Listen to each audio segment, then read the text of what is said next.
Hello, this is a requested video from a friend of mine. This is for anyone who wants to see a BlendJet 2 in action. And yeah, it looks kind of gross, doesn't it? A bunch of powder over ice, over coffee. So now I'm going to close this up. You have to, if you get one, you have to make sure the gasket is in the lid, otherwise it will leak out all over the place.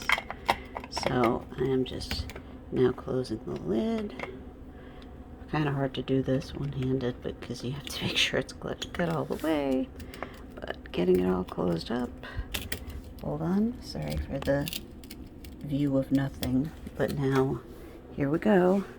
I'm gonna just turn it on. It's gonna be kind of noisy.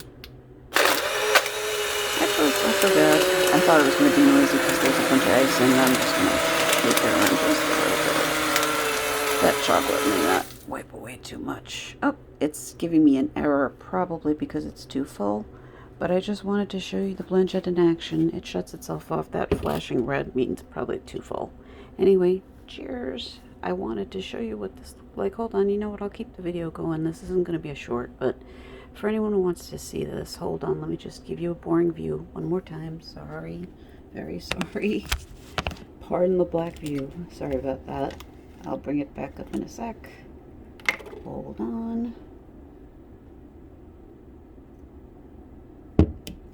Okay, it's actually still pretty liquidy, but the powder's all gone. It's all mixed up. There is ice in the bag. I'm looking for my straw. There is ice in the bottom, so I may add some ice cubes because I can tell looking at this there's ice pieces in here. But I think I'm going to add an ice cube or two, and that should turn it into a nice frozen slushy smoothie. So there you go. There's the BlendJet with the result. Cheers.